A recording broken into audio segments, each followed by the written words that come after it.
उत्तर पूर्व अद्भुत, रोमांचक और मनोहारी उसकी छटा को समेटती रेडियो डायरी, जिसके पन्ने खुलते हैं हर रविवार शाम 5:30 बजे गोल्ड पर। पूर्वोत्तर डायरी। नमस्कार श्रोताओं, पूर्वोत्तर डायरी के एक ताजा अंक में आप सभी का स्वागत है। हर रविवार शाम 5:30 बजे हम पूर्वोत्तर डायरी के पन्नों को आपके साथ खोलते हैं और भारत के पूर्वोत्तर हिस्से से जुड़ी गतिविधियां, वहां की सांस्कृतिक झलक, कला और संस्कृति से आपको रूबरू करवाते हैं। हर रविवार शाम 5:30 बजे इस कार्यक्रम को लेकर उपस्थित होता हूं मैं आपके बीच, कमल कुमार प्रजापति। पूर्वोत्तर डायरी। श्रोताओं, कार्यक्रम की शुरुआत में हम चलते हैं त्रिपुरा, और त्रिपुरा में ट्राइपेक्स नाम से एक खास कार्यक्रम का बीते दिनों आयोजन किया गया था। डाक टिकट के प्रेमियों के लिए ये एक विशेष प्रदर्शनी आयोजित की गई थी। 3 दिन तक चलने वाली इस प्रदर्शनी में डाक टिकटों के जरिए देश दुनिया की कहानियों को दर्शाया गया था। तो आइए इस डाक टिकटों की रोचक यात्रा पर आपको लिए चलते हैं, और अगरतला से हमारे संवाददाता आदित्य दत्ता ने हमें ये खास रिपोर्ट भेजी है, आपको सुनवाते हैं।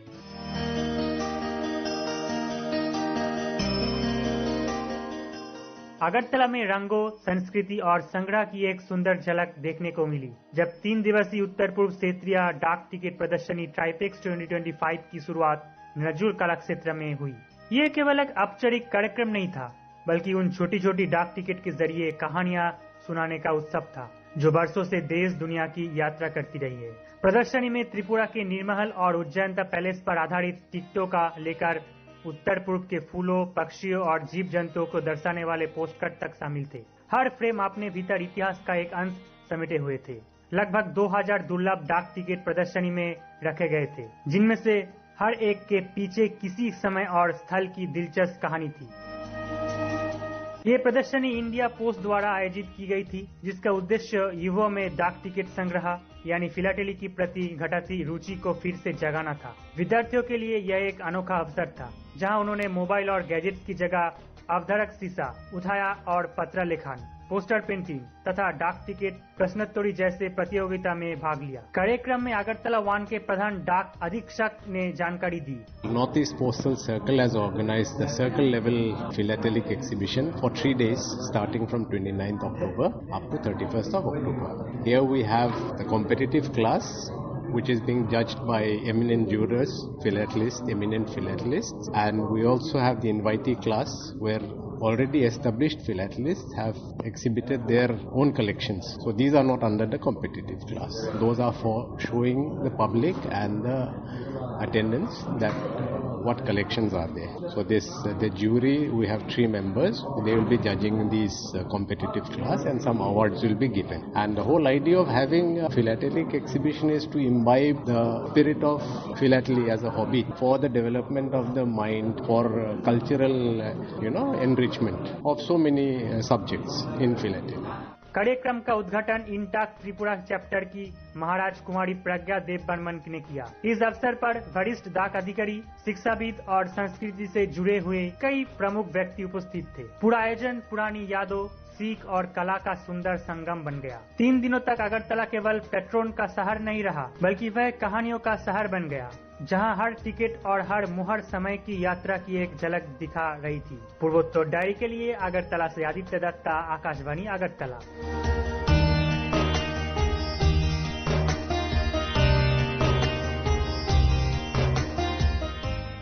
श्रोताओं, हम भारत में प्रसारण सेवा के 90 वर्ष मना रहे हैं, और इसी कड़ी में आकाशवाणी कोहिमा ने भी एक विशेष कार्यक्रम का आयोजन किया, वॉइस ऑफ द यूथ। इस कार्यक्रम के दौरान विभिन्न लोक गायकों और लोक संस्कृति से जुड़े हुए प्रतियोगिता का आयोजन किया गया। आकाशवाणी कोहिमा की ओर से आयोजित इस कार्यक्रम के तहत बहुत सारे प्रतिभागियों ने इसमें हिस्सा लिया और एक रंगारंग और भव्य कार्यक्रम का आयोजन हुआ। तो हमारी संवाददाता असुनो की इस रिपोर्ट में जानते हैं इस भव्य कार्यक्रम के बारे में, और आपको इस रिपोर्ट के माध्यम से हम कुछ झलकियां भी आपको इस कार्यक्रम की सुनवाने जा रहे हैं। तो आइए ये खास रिपोर्ट सुनते हैं।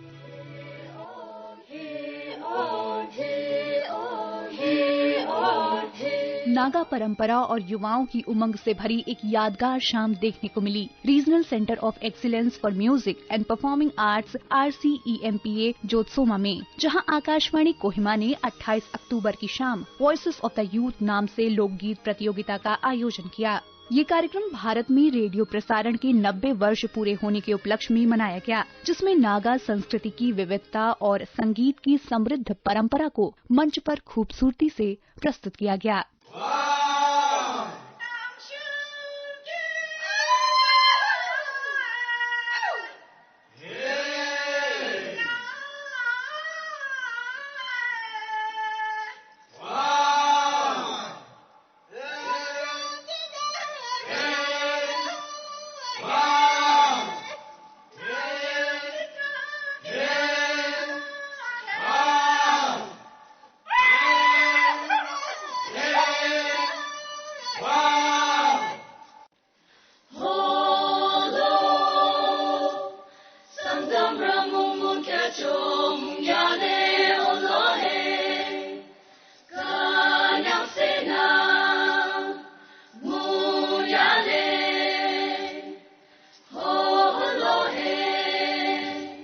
इस प्रतियोगिता में 15 युवा समूहों ने हिस्सा लिया, जिनमें अधिकतर महाविद्यालय के विद्यार्थी शामिल थे। सभी ने अपनी अपनी जनजातियों के पारंपरिक लोकगीत गाए, जो नागा समुदायों की मौखिक परंपरा और सांस्कृतिक पहचान को दर्शा रहे थे। क्यामन युंगन जनजाति की ओर से विताओ अयन समूह को प्रथम स्थान मिला। कोनयाक जनजाति के क्राइस ऑफ द आंग समूह ने दूसरा स्थान प्राप्त किया, जबकि संगताम स्टूडेंट्स यूनियन कोहिमा ने तीसरा स्थान हासिल किया।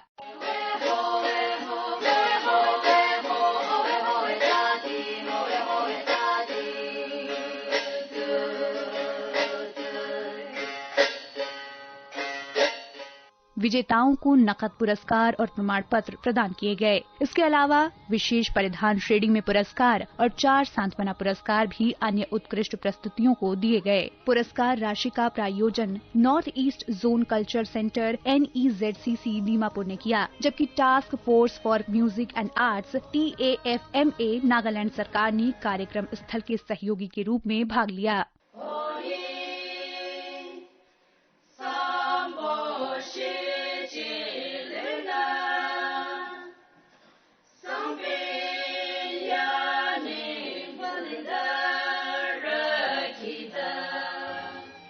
कार्यक्रम में आकाशवाणी कोहिमा की कार्यक्रम प्रमुख एला काइना ने कहा कि रेडियो प्रसारण के 90 वर्षों का ये उत्सव उस समृद्ध सांस्कृतिक धरोहर को समर्पित है, जिसे रेडियो ने इन वर्षों में संभाल कर रखा है। Akashvani is commemorating 90 years of radio broadcasting in India.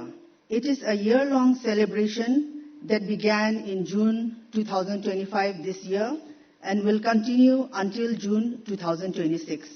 This celebration highlights the rich legacy that Akashvani has preserved over the years. As we celebrate Akashvani's rich cultural legacy and the 90th commemoration of broadcasting, by hosting this folk song competition, we pay tribute to our folk artists. Many of them may have passed away, but their legacy remains cherished and forever in our hearts. Their efforts in preserving our culture have kept it very much alive today. These efforts have greatly shaped Akashvani Kohima into what it is today. Tikhir women union Kohima की विशेष प्रस्तुति ने शाम में एक अलग ही रंग भर दिया। उनकी मधुर लोक धुनों ने नागा परंपराओं और संगीत की सुंदरता को जीवंत कर दिया।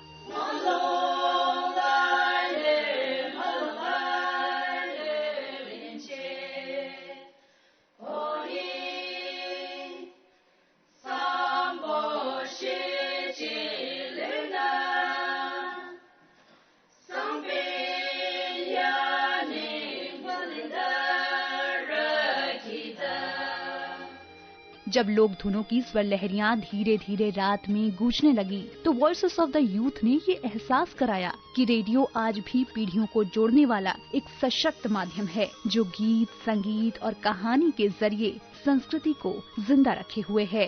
पूर्वोत्तर डायरी के लिए कोहिमा से असोनुओ की रिपोर्ट के साथ मैं आकर्षिता सिंह।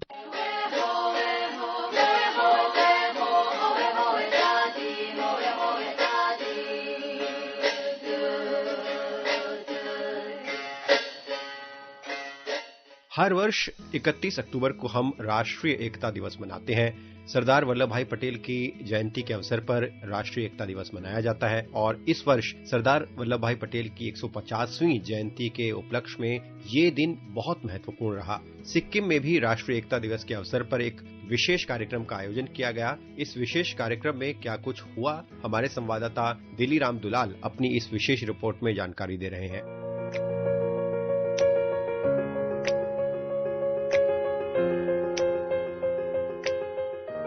सिक्किम में 31 अक्टूबर को राष्ट्रीय एकता दिवस मनाया गया। राज्य सरकार द्वारा गान्तोक के मनन केंद्र में आयोजित कार्यक्रम में सरदार वल्लभ भाई पटेल की जयंती पर उनकी राष्ट्रीय एकीकरण में महत्वपूर्ण भूमिका को स्मरण किया गया। कार्यक्रम में सहकारी तथा ग्रामीण विकास विभाग के मंत्री अरुण कुमार उप्रेती मुख्य अतिथि के रूप में उपस्थित थे। कार्यक्रम की शुरुआत मुख्य अतिथि को ससम्मान गार्ड ऑफ ऑनर के साथ हुई।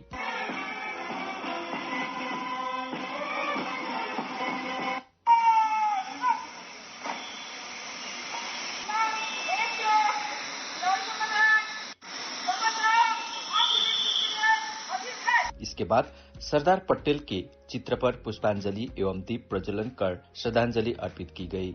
मुख्य अतिथिको करकमलबाट दीप प्रज्वलन भइरहेको छ। भारतको एकता र अखण्डताका प्रतीक एक स्वतन्त्रता संग्रामी महान नेता सरदार वल्लभ भाई पटेलको अदम्य साहस, ऊर्जा अनि राष्ट्र प्रेमप्रति हामी उहाँलाई नमन गर्दछौं। मुख्य अतिथि द्वारा राष्ट्रीय एकता दिवस की शपथ दिलाई गई, जिसमें देश की एकता, अखंडता और सुरक्षा बनाए रखने का संकल्प दोहराया गया। राष्ट्रीय एकता दिवस पे I solemnly pledge that I dedicate myself to preserve the unity, integrity and security of the nation, and also strive hard to spread this message among my fellow countrymen.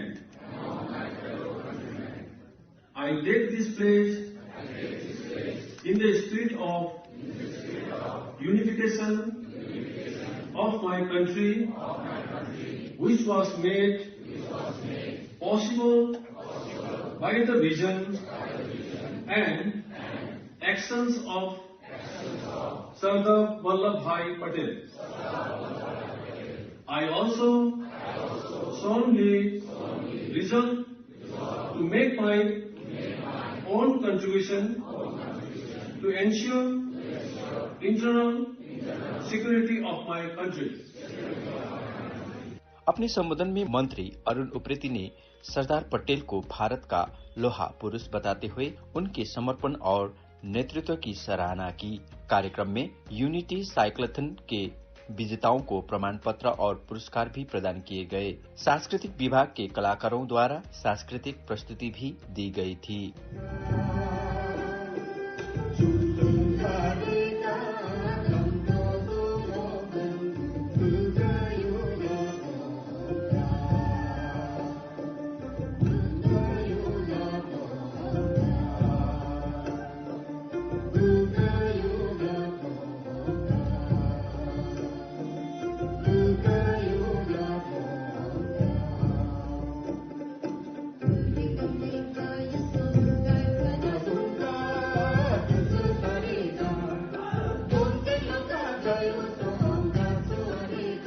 Akashvani पूर्वोत्तर डायरी के लिए गान्तोक से मैं दिलीराम दुलाल।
श्रोताओं, मैदानों ही नहीं बल्कि पर्वतीय और जनजातीय क्षेत्रों में भी बहुत से ऐसे स्वतंत्रता सेनानी हुए हैं जिन्होंने भारत की स्वाधीनता में अपना महत्वपूर्ण योगदान दिया है।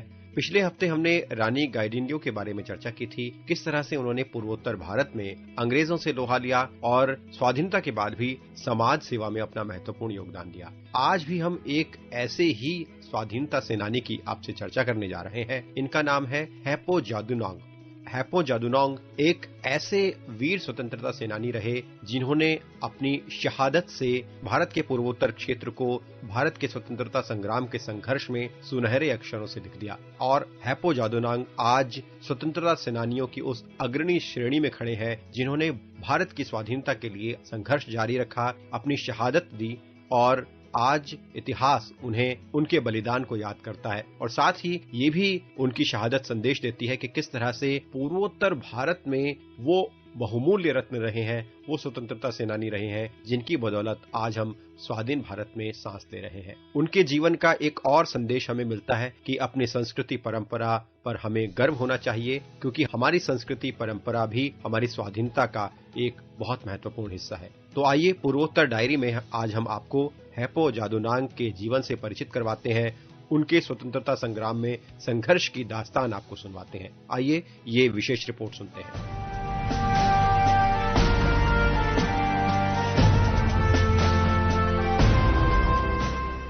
भारत की स्वतंत्रता की गाथा मैदानों और मुख्य धारा के क्षेत्रों के अलावा उन पर्वतीय इलाकों में भी गूंज रही थी जहां बादलों से लपटे पहाड़, घने जंगल और अपनी संस्कृति पर गर्व करने वाले लोग बसे थे। इन्हीं में से एक भूमि थी मणिपुर का ज़ेलियांगरोंग क्षेत्र और यहीं से उभरे थे एक साहसी युवा हैपो जादुनोंग।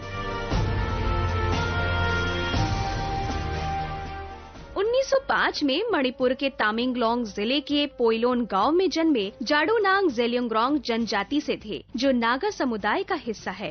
बाल अवस्था से ही उनमें आत्मसम्मान और अपनी संस्कृति के प्रति गहरा अनुराग था। वे अपने समाज के रीति रिवाजों और देवी देवताओं के प्रति आद समझ लिया था कि अंग्रेजों का शासन केवल कर वसूलने और जनता को अपने अधीन रखने के लिए है। उनके क्षेत्र के लोग जबरन कर देने और श्रम करने को विवश थे और धीरे धीरे उनकी धार्मिक परंपराओं को मिटाने की कोशिश की जा रही थी। ऐसे में जादुनोंग ने अपने लोगों को जागरूक करने का बीड़ा उठाया।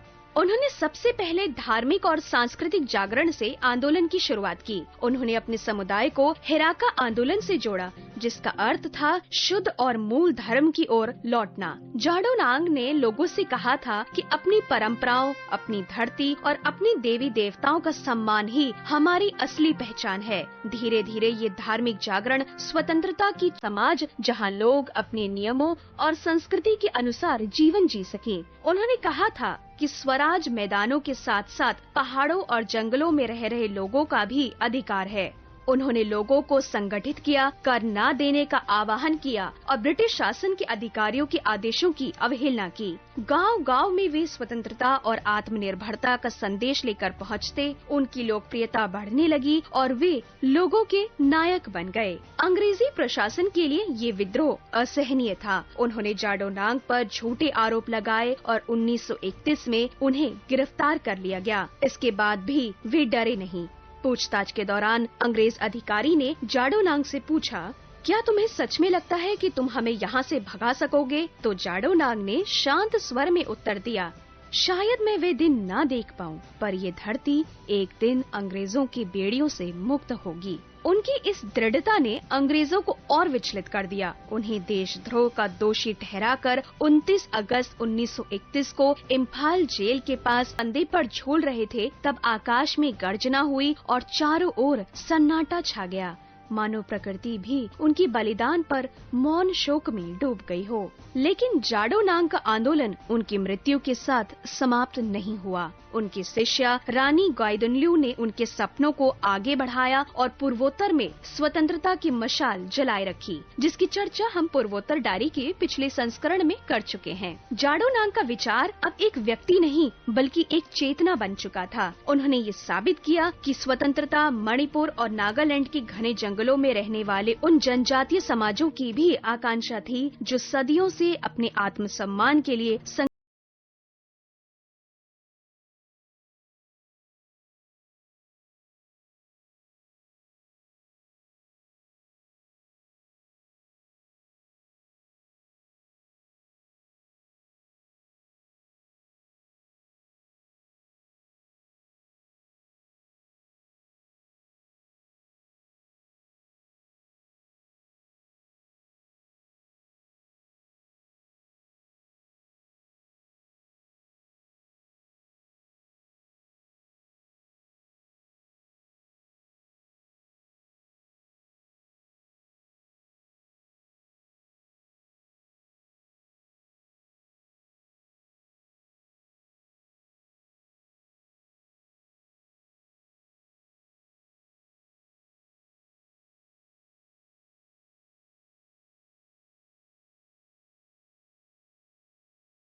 में उनके नाम से विद्यालय, सड़कें और सांस्कृतिक संस्थाएं स्थापित हैं। हर वर्ष अगस्त में उनके बलिदान दिवस पर कार्यक्रम आयोजित किए जाते हैं, जिनमें उनके जीवन और विचारों को याद किया जाता है।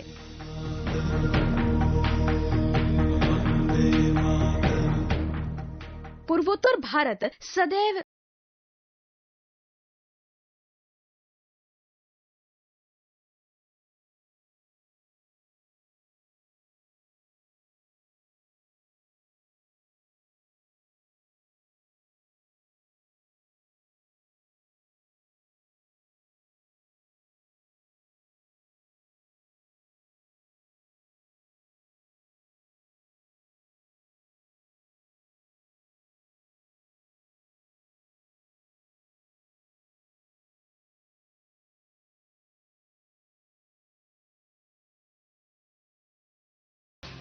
तो श्रोताओं, अब हम आपको एक विशेष रिपोर्ट सुनवाने जा रहे हैं। ईटानगर से ये रिपोर्ट हमें प्राप्त हुई है। ईटानगर में एक खास स्पोर्ट मीट का आयोजन किया जा रहा है।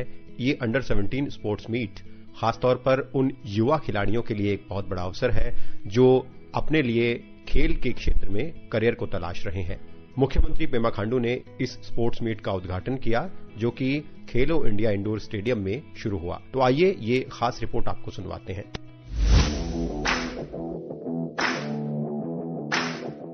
School games federation of India SGFI के 71 साल के इतिहास में अरुणाचल प्रदेश द्वारा पहली बार नेशनल स्कूल गेम्स प्रतियोगिता की मेजबानी की। यह एक ऐतिहासिक पल रहा जब राज्य के मुख्यमंत्री पेमा खांडू ने ईटानगर के खेलो इंडिया इंडोर स्टेडियम में 69वें national schools games 2025 under 17 boys and girls boxing का उद्घाटन किया। कार्यक्रम को संबोधित करते हुए मुख्यमंत्री ने कार्यक्रम पर गर्व व्यक्त किया और इसे बड़े राष्ट्रीय आयोजनों की मेजबानी करने के लिए राज्य के बढ़ते आत्मविश्वास और क्षमता का प्रतिबिंब बताया।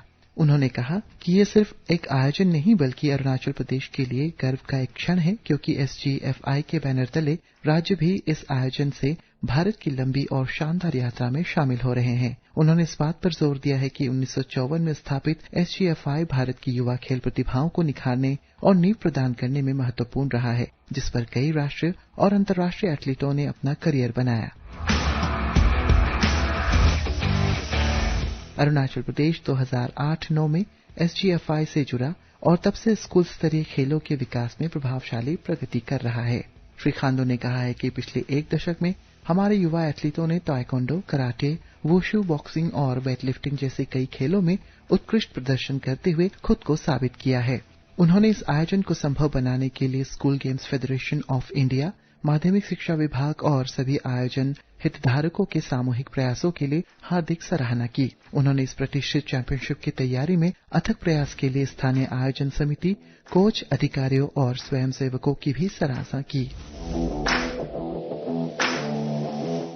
खेल और युवा सशक्तिकरण के प्रति राज्य सरकार की प्रतिबद्धता पर जोर देते हुए श्री खांडू ने कहा है कि हमारे लिए खेल सिर्फ प्रतिस्पर्धा नहीं, बल्कि ये चरित्र निर्माण, अनुशासन और टीम वर्क के बारे में है। श्री खांडू ने कहा है कि अरुणाचल प्रदेश ने खेलों के बुनियादी ढांचे में महत्वपूर्ण निवेश किया है, जिसमें खेलो इंडिया केंद्र, मल्टीपर्पज इंडोर हॉल, राष्ट्रीय स्तर के स्टेडियम और विभिन्न खेलों के लिए विशेष अकादमियों की स्थापना शामिल है। मुख्यमंत्री ने इस आयोजन में भाग लेने वाले युवा एथलीट को ईमानदारी, निष्पक्षता और जुनून के साथ प्रतिस्पर्धा करने के लिए प्रोत्साहित किया। उन्होंने इस बात पर जोर दिया है कि ईटानगर में 69वें नेशनल स्कूल्स गेम्स की मेजबानी करने से अरुणाचल प्रदेश को नॉर्थ ईस्ट में स्पोर्ट्स एक्सीलेंसी का हब बनाने के राज्य के विजन को मजबूती मिली है, जिससे भारत की बड़ी स्पोर्ट्स सक्सेस स्टोरी में भी योगदान मिला। नॉर्थ ईस्ट डायरी के लिए आकाशवाणी ईटानगर के क्षेत्रीय समाचार इकाई के साथ मैं मनोज कुमार शर्मा।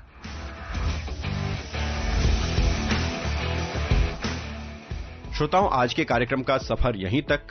पूर्वोत्तर डायरी से आप अपनी प्रतिक्रियाओं और सुझावों के माध्यम से जुड़े रहिए। आप अपनी प्रतिक्रियाएं हम तक ईमेल के जरिए पहुंचा सकते हैं। हमारी ईमेल आईडी है airnsdtalks@gmail.com। श्रोताओं, हमारा व्हाट्सएप नंबर भी आप नोट करें। व्हाट्सएप नंबर है 9289094044।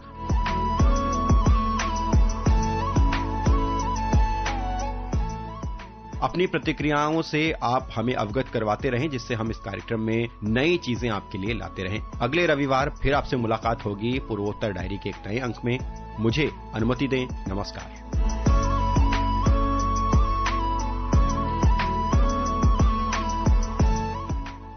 आलेख व संकलन कमल कुमार प्रजापति। प्रस्तुति सहायक दानिश जैदी।